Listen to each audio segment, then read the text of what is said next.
হাসিনাকে বাংলাদেশে এনে ঢাকায়, দিল্লি থেকে ঢাকায় এনে ফাঁসি দেওয়ার দাবিতে এই সমাবেশ। এই তৃণমূল নাগরিক কমিটিরই দাবি এটা নয়, বাংলাদেশের সকল মানুষের দাবি হাসিনাকে ফাঁসি দিতে হবে। ভাইরা, হাসিনা, তুমি ঘুঘু দেখেছো, ঘুঘুর ফান দেখো নাই। হাসিনা, তুমি শুনেছো ফান্দে পড়ে বগা কান্দে রে। তুমি ফান্দে পড়ে এখন কান্নাকাটি শুরু করেছো, ষড়যন্ত্র শুরু করেছো।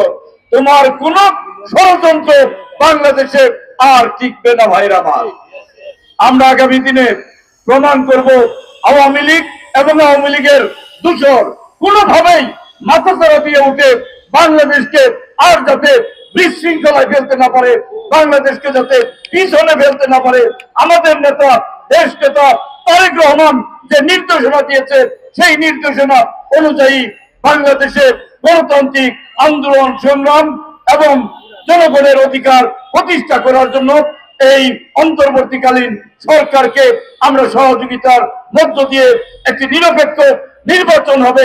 সেই নির্বাচনে বাংলাদেশের মানুষ প্রমাণ করবে হাসিনার ফাঁসি তার আগেই হয়েছে, এটা বাংলাদেশের মানুষ দেখতে চায় নির্বাচনের আগেই। ভাইরা আমার বক্তব্য দীর্ঘায়িত না করে, সাংবাদিক ভাইরা, আপনাদের স্বাধীনতা ফিরে এসেছে, স্বাধীনতা ফিরে এসেছে। এই স্বাধীনতা যথাযথভাবে আপনারা কাজে লাগাবেন, এই আহ্বান জানিয়ে আমার বক্তব্য শেষ করছি। আল্লাহ হাফেজ। বাংলাদেশ জিন্দাবাদ।